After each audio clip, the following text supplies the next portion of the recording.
Welcome to Family Gamer TV. We've been given privileged access to Rare Studios in Twycross to see how their new game's getting on, Kinect Sports Rivals. I'm with Craig Duncan, studio head. Yep. And I gather you're trying to ship a game. Yeah, we're almost done now. So we're definitely trying to balance that, getting things finished, getting that final bit of polishing, as well as doing interviews and press and taking the game out to shows and getting people to play and get hands-on with Kinect Sports Rivals. So Kinect Sports Rivals, we should say, is the new Kinect game on Xbox One. Yep. Which is, I guess, substantially different to the experience on Xbox 360. How do you distinguish between the two? Yeah, obviously Rare created Kinect Sports as a franchise, and we had two very successful games on Xbox 360. So when we started to work with the platform team and hardware team on what Xbox One was going to be and what the new Kinect Center was going to be, it made natural sense to say, hey, how can we go and push it further? And how do we take that to the next level? How do we use the power of Xbox One to make the game look better, make it play better, add some more depth and mastery? So perhaps just taking the temperature of the first Kinect game. So 20 million players, or is that units sold? 20 million players. So we're about 8 million units sold across the two titles, plus a pile on digital games on demand as well. It's a really big number. Does that represent a profit on those Xbox 360 projects? Yeah, I mean, Kinect Sports as a franchise has been, really successful for us as a studio, and not only was it, the proof point for the original Kinect, and I'm a little biased, of course, but the best original Kinect game. It certainly set up that, hey, how can we do this much better, and how can we create that real contrast between what's possible on Kinect V2 versus the original Kinect. And so some of that comes from this sort of creative environment, which people may be not aware of. You're in your own campus, and it seems to have purpose-built buildings. Yes. So how does that feel as a place to work and as a place to lead a studio? Yeah, I mean, I love it here. I mean, we're set in 100 acres of English countryside. The team here, my job is somewhat easy. It's really. I'm not sure I believe that. Yeah, my job's really about making sure the team have got all the creative freedom to go and make great game mechanics and produce awesome worlds and just give them the support to make sure they've got the right kit and the right budgets and the right space and time to go and make great gameplay experiences. And it's really this facility helps keep everything secret, which is great. It's hard to find. We struggled today. That's it. It is a purpose-built campus, and if you think about it, as we were working with Xbox One and Kinect, when Xbox One and Kinect were in their really early prototypes, so it helps with this security and secrecy and confidentiality. And some families we talk to say that they've tried Kinect and it doesn't work quite as perfectly as they were sort of led to believe. How do you take that conversation forward now we're moving into Xbox One and Kinect 2? Yeah, I think a misconception for people is, fundamentally it is a camera, so it does have to see as a camera sees. So a lot of the engagement we get when we're doing our play testing and we put it out there is really, is the camera occluded? Do you have things in your play space? And obviously, play space as a concept isn't something that people naturally kind of go, oh, well, it's a camera, it can see my room. What part of my room can it see? Where am I standing? And I think for them, what we've done with the new Kinect Center is obviously made it a lot more robust about how close you need to be, how far you need to be, and but fundamentally it's still a camera that you need to set up for an optimum gameplay experience. So if you put your camera really far back on a hi-fi stand and the edge of the hi-fi stand is occluding the camera, Kinect is an amazing piece of technology. As long as you set it up right and follow the instructions to how it's set up, make sure it's calibrated properly, and then you'll have a great game experience. And is it right that you need a little bit less space? We're more tolerable. Again, if you think, particularly in a split screen environment, you want as much space as you can get. Particularly you take something like tennis or rock climbing is not too bad because it's quite vertical in movement, but anything where you've got a bit of horizontal movement, just so you don't jump into each other.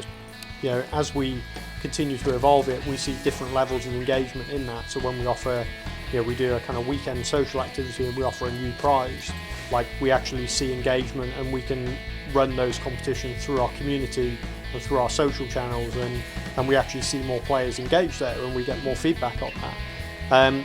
And then as we go and launch into the main project, we've got we go and launch the game live. We've got our Kinect Sports Rivals hub that does a very similar thing but on a much larger scale. So we have leaderboards that operate across all of the game modes. We have our teams that we can bring more challenges in. And just looking at Xbox One itself, how important do you think it was to have that Connect 2 sensor in the box so everyone's got it? Is that a big deal, or does it not make a big difference? I think for us it's a great offering because I think it unlocks a number of things with the platform.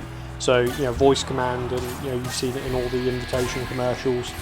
Just having the Kinect's got a very, very sophisticated mic array, which just means the voice commands work seamlessly without assuming we're calibrated like we talked about before. So that's a really good thing. Gesture interaction. There's lots of good things we can do with sentiment and gesture, and I think really what it's been missing is that really kind of killer awesome game, which obviously Xbox Rivals we want to be that, which is why we did the demo day one, and why really the core reason why we built Xbox Rivals is like, what can we do with the new Kinect sensor. And what pleases me about that is now I know everyone has one.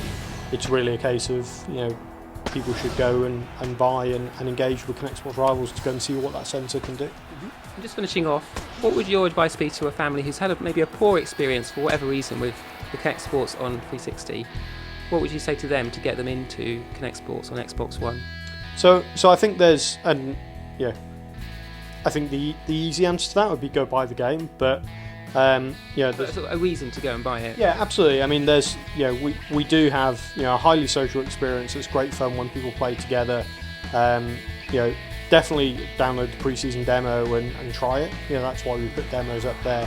And we've done a lot of work on making sure that family setting, that living room setting, and players in and out. So even simple things like you walk out the play space and the game will pause, and someone else can come in and take over that game experience. So we've put a lot of work into knowing what some of those player friction points were the first time around with the first version of Kinect, and try to address those and try to help players wherever possible with with messaging and how to help their experience and their play space.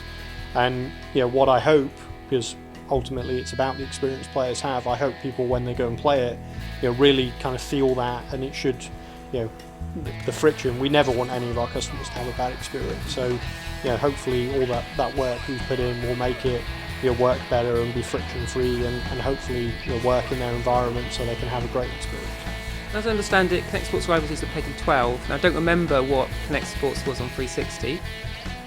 So think about kind of 12 rating as PEGI as like things that are a little bit boisterous.